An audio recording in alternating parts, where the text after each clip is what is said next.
You open YouTube one morning. All the recommendations seem to whisper the same question. Don't be late to the metaverse. If you don't buy digital land, you won't have a future. One day everyone will live here. On stage, there is a giant vision. You will go to meetings with your avatars. You will buy virtual land, like buying a house. You will do shopping, concerts, work, socializing, all inside a single digital world. Then years pass. The headsets gather dust. The prices of metaverse plots crash. No one is logging into the platforms. Those who invested in land go quiet. So what happened? Did the metaverse really scam people, or did we lose to our own imagination? In this video, we will talk exactly about this. If you are ready, let's rewind the film strip a little.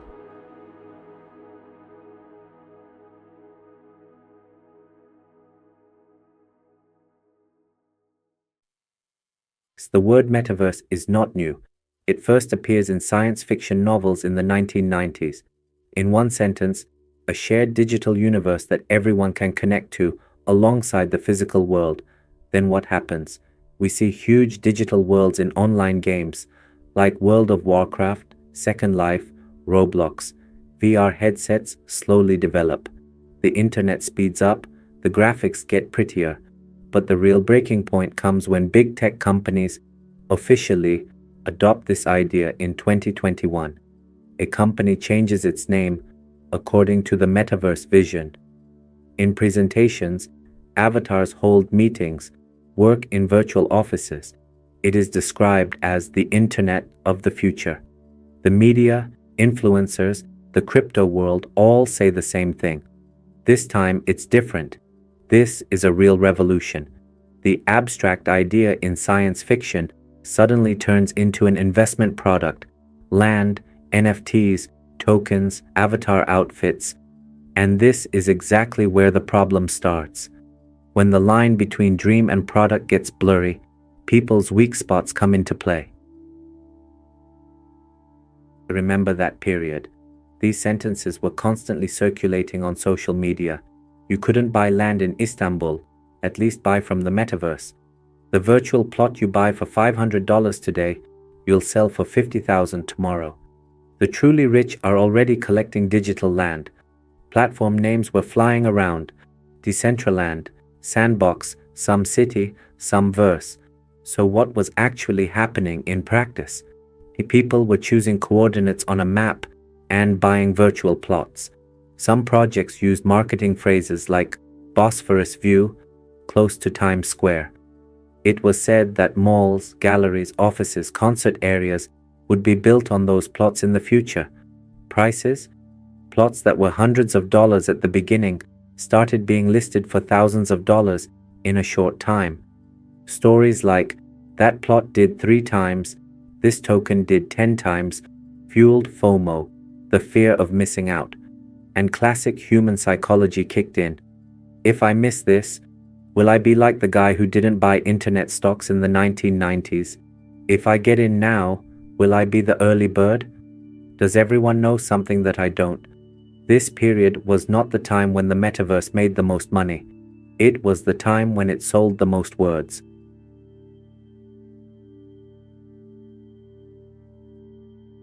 Now, let's calmly ask, what does the real value of a metaverse plot depend on?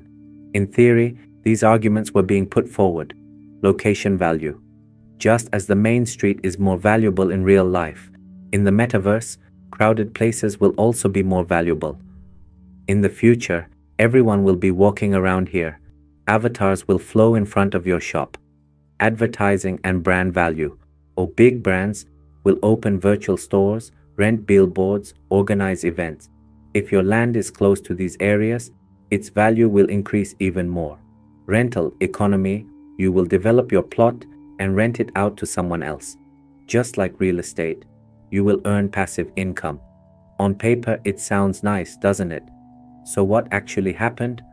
On most platforms, the number of active users remained far below the hype narrative. Many people bought land, but built nothing on it. Since there were no real users to visit, the location value dropped to almost zero. When NFTs and the crypto market started to fall, it became even harder to find buyers. As a result, a pixel block that looked nice on the map ended up being nothing more than a screenshot. At this point, we asked this question: were we scammed here, or did we just dream too big?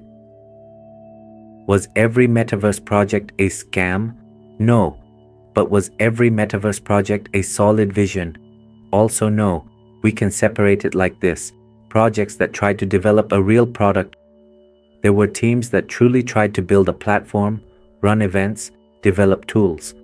Or they were trying something technologically, but because of user numbers, devices not being ready, and economic realities, they couldn't reach the level they hoped for. Hype hunters who jumped on the bubble. While the word metaverse had become trendy, many projects said, let's also launch a verse, sell tokens, sell land. Some didn't even have a proper website. White papers were copy-paste, roadmaps were dreams, and there were those who took the money from land sales and disappeared. Borderline gray area. The product existed up to a point, but if the marketing deliberately inflated expectations, that gray zone where you say, I won't call it full-on fraud, but there is definitely people being misled here. The key point here is this: fraud is knowingly lying, taking the investor's money and running away, something that is also a crime legally. A bubble is exaggerating a technology's potential, everyone hyping each other up, and in the end, expectations colliding with reality. On the metaverse side, both existed. Some projects were truly scams. Others were in the category of a dream sold far too aggressively. But for someone looking from their own wallet, the question is simple. In the end, I lost my money. What difference does it make? A fair question. That's why we need to understand not just the technology, but also the psychology. The metaverse story actually repeated a very familiar pattern. The dot-com bubble, the ICO frenzy, the NFT explosion, they all had similar emotions. Early bird wins feeling buy now, sell later. What sounds ridiculous today will be normal tomorrow. Loading technology with sacredness. This time it's not just an app, it will change the whole system. A turning point like the invention of the internet. Social pressure and status, people writing early metaverse investor in their Twitter bios. The feeling of I'm not fake, I'm a real visionary. When everyone around you is talking about it, you feel left behind if you don't get in. Common sense drowned in speed. Before you can say let's research, see, try, prices are already skyrocketing. Or the psychology of I don't even understand what it is, but let me jump on the train. There was one extra thing specific to the metaverse: the pandemic. While everyone was at home, in front of screens, with physical life narrowed, the idea of a digital universe became extra tempting. The feeling of, since we can't go out, let's at least build a second life in digital. Where these emotions meet, by definition, a vulnerable consumer appears. Now, let's come back to today. Let's ask the question clearly. Is the metaverse dead? Answer: as a marketing slogan, largely yes. As a technology space, no. Why? The word metaverse has lost its popularity, but many of the technologies underneath it continue to live. VR, AR headsets are still being developed. Huge digital worlds still exist in the gaming space. Online concerts, virtual events are still being held. On the corporate side, virtual environments are being tried for training, simulation, remote work. Even if the word metaverse doesn't shine like it used to, terms like spatial computing, mixed reality, digital twin have started to stand out. So, the enter the metaverse, buy land, get rich narrative collapsed. The part that says in the long term, physical and digital experiences will intertwine is still in the game. From here we get this sentence: the idea didn't die, but the label wore out. Once the promise of money faded, only the real use cases remained. Let's come to the question in the title. Let's answer it on a few levels. Individual level, yes, some people were clearly scammed. Project owners collected the money and disappeared. The promised platform was never built. the token went to zero. This is clear fraud, collective illusion level. Even if no one openly lies, when everyone inflates expectations, downplays risks, and only tells the "it will go up" side, a huge illusion appears. Here the scammer is not a single person, but the collective hype culture. Technological reality level, there are still very few people who actually want to put on a VR headset for work meetings. Headsets are heavy, expensive, ergonomically problematic, and not very attractive socially. So there was a serious gap between the maturity of the technology and the future that was described in marketing. That's why it might be more accurate to say this.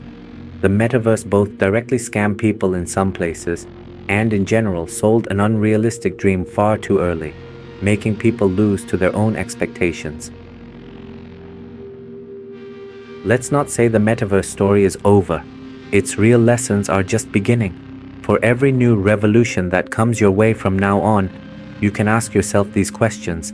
Let's pass the ball to you at the end of the video. Do you think the metaverse was just a bubble that scammed us? Or was it a rehearsal for bigger transformations in the future? Digital universes, avatars, virtual lands. Do you think none of these will be permanent? Or was it just the timing that was wrong? Maybe the most honest answer is this. The metaverse was both a period with serious speculation and deception, and one of humanity's first big tests of playing with the idea of digital space. If you want to see the psychological, economic, and technological side of the metaverse craze, with more concrete examples, numbers, and success-failure stories of different projects, you can check out the long videos in this series. For more of this kind of content, don't forget to subscribe to the channel and turn on notifications, because most likely, the metaverse won't be the last bubble. Tomorrow, another word will come. X-verse, AI-verse, spatial web. Call it whatever you want. The important thing is to be ready for this question. Is this really a revolution this time? Or are we once again selling the dream a bit too early? What do you think? Write in the comments. In the next video, maybe we will continue starting from your idea.